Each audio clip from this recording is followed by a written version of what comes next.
그래서 이제 가운데 기둥은 하나인데 3단계로 위에 1단계, 2단계, 마지막 3단계 가지고 기둥 양쪽에 한 가지씩 이렇게 해서 7등대가 돼요. 가운데는 기둥이고.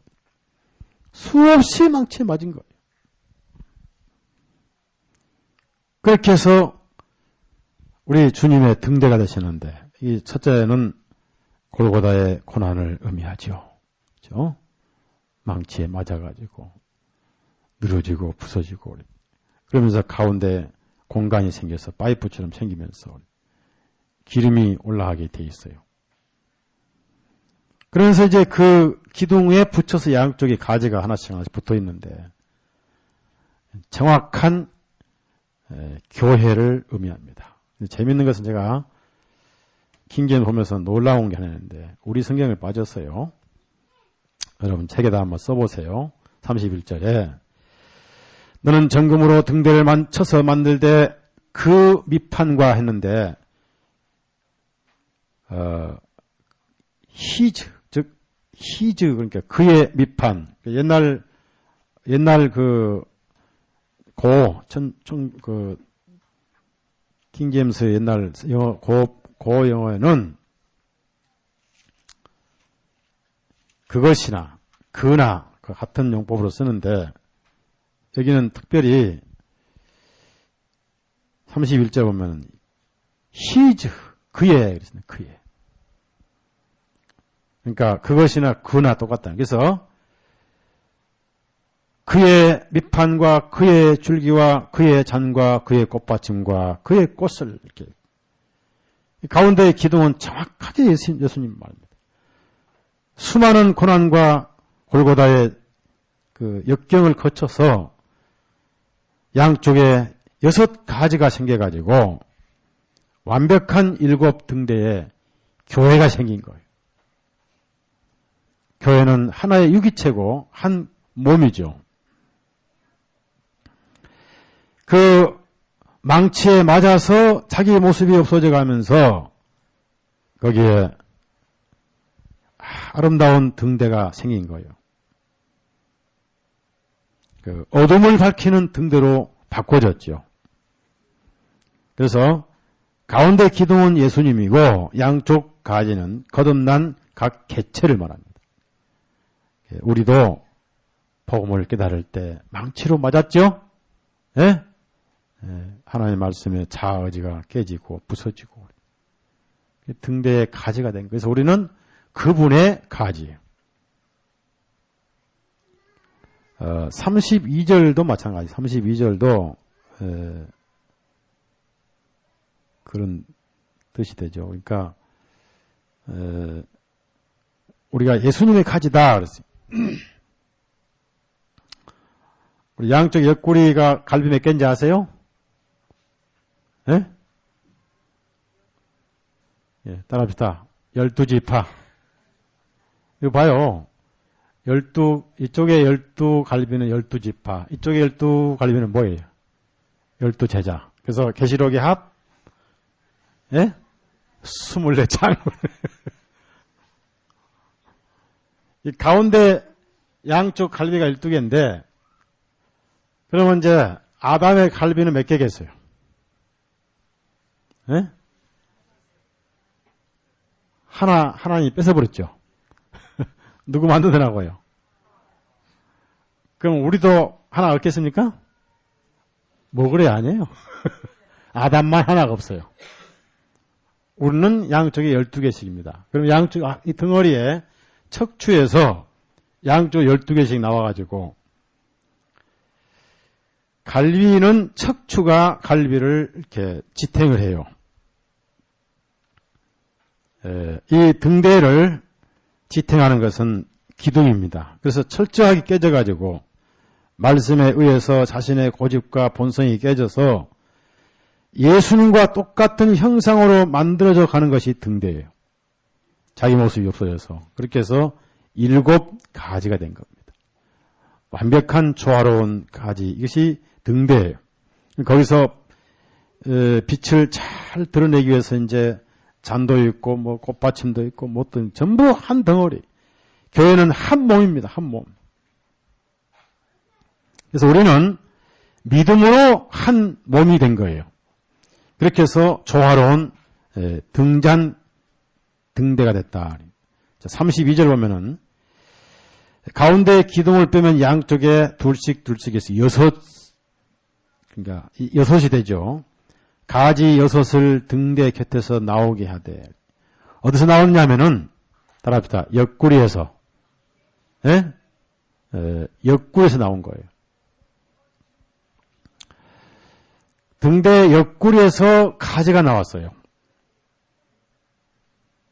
자,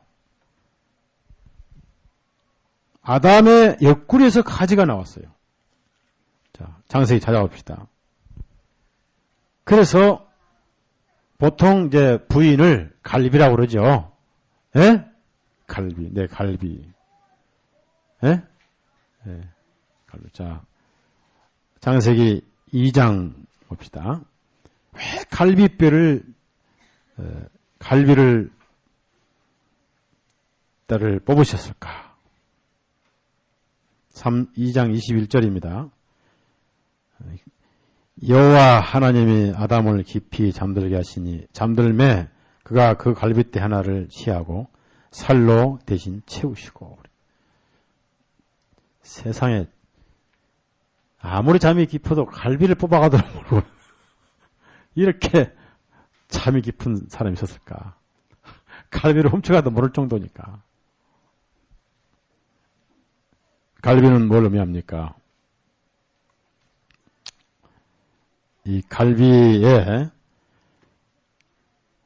옆에 오른쪽에 간이 붙어 있습니다. 간 옆에는 쓸개가 있고 갈비 왼쪽 갈비 옆에는 심장이 붙어 있죠. 아담의 옆구리에서 하와가 만들어진 것처럼 이 등대의 가지는 가운데 기둥의 옆구리에서 나왔다. 예수님의 심장에서 피와 물을 쏟으시고 교회가 세워진 거예요. 옆구리에 창이 찔러서 거기서 예수님의 교회가 세워진 거예요. 교회는 완벽한 조화로운 조직체죠. 그래서 우리도 함께 하나 된 한 공동체로 교회는 주님과 한 몸인 조직체죠. 자, 고린도전서 12장 봅시다. 12장 12절. 여기서 각자 자기 위치에서 빛을 비추는 삶을 사는 거예요. 12장 12절입니다. 읽습니다. 몸은 하나인데 많은 지체가 있고 몸의 지체가 많으나 한 모임과 같이 그리스도도 그러하니라. 많은 지체가 6, 7가지가 전부 불을 펼 때 얼마나 그 안에 환하겠습니까? 그 빛을 보고 6덩어리 떡도 보고 되고 먹게 되고 서로 얼굴도 알게 되고. 자, 다시 요한복음 20장. 그래서 그 옆구리에서 가지가 나왔다. 우리 주님의 심장에서 교회가 세워진 거예요. 요한복음 19장이네요. 19장 34절. 심장에서 교회가 세워졌다. 그 말은 주님의 심장과 성도의 심장이 일치가 되는 거예요. 그걸 일신 뭐예요? 예? 예, 우리가 그리스도의 마음을 가졌다. 자, 요한복음 19장 34절 읽습니다. 그중 한 군병이 창으로 옆구리를 찌르니 곧 피와 물이 나오더라. 피와 물이 나오더라. 왜 피냐? 피는 죄를 담당한 생명이고 이제 죄가 끝났으니 우리에게 죄 때문에 목마른 심령을 시원하게 해주시는 성령님의 상징이 될 수 있습니다. 이렇게 해서 우리가 그리스도와 붙은 하나의 등대가 돼가지고 어두운 세상을 지금 비추고 있는 겁니다. 이것을 성소를 비추는 등대다. 참 이 주님의 하나님의 의도가 굉장히 깊고, 그래서 우리는 그분의 지체죠. 그의 등잔, 그의 꽃받침, 그의 꽃줄기. 그래서 우리는 그분의 지체죠. 예수님의 지체죠. 예수님의 것이죠. 우리가 거듭날 때 아집과 고집이 말씀의 망치로 쳐서 주님의 뜻을 드러내는 가지가 된 거죠. 맞죠? 맞죠? 네. 다시 출애굽기 25장 이제 또 올라갑니다. 그러면서 이제 거기 양쪽에 세 단계 각 가지 밑에, 기둥 밑에 꽃받침이 있고 또 꽃이 있고, 그러면서 그 꽃의 모형은 살구꽃 모형이다. 영어 성경은 이제 살구란 말을 표현을 못하니까 아몬드라고 그래요. 아몬드. 살구. 자, 이 33절 같이 읽어요. 33절. 살구 생각하니까 먹고 싶습니다. 살구. 자, 33절 시작.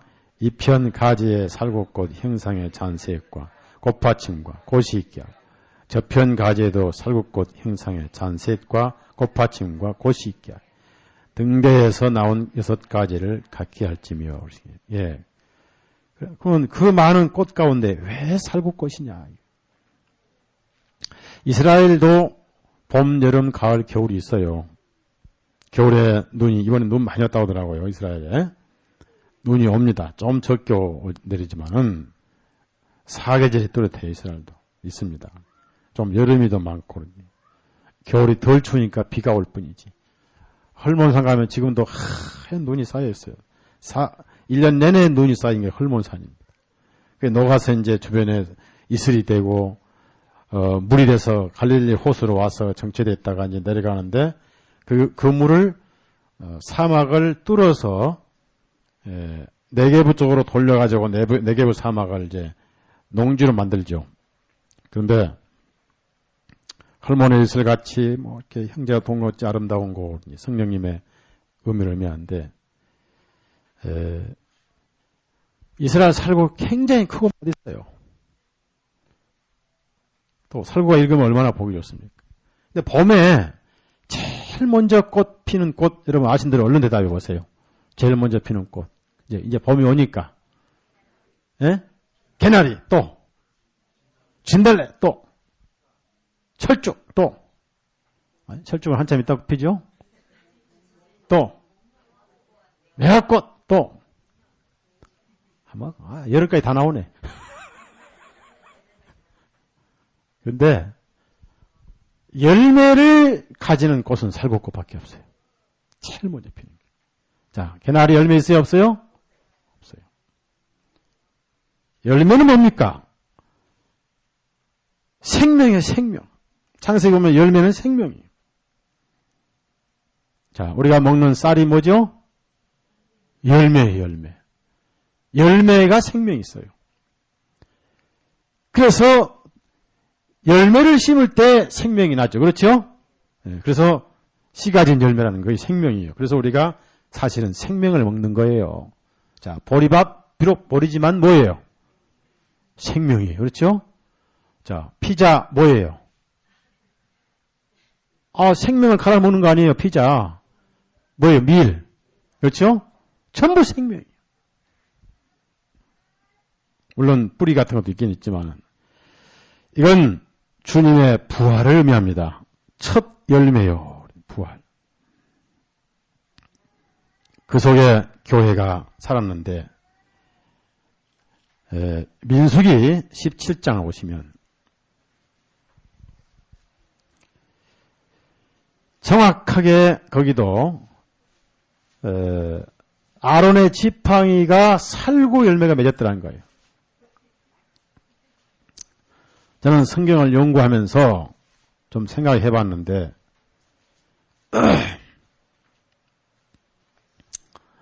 그러니까 여러분이 성경을 읽을 때 많이 읽는 것은 소용없어요. 하나를 읽어도 똑바로 읽으면 좋아요. 그렇죠? 8절부터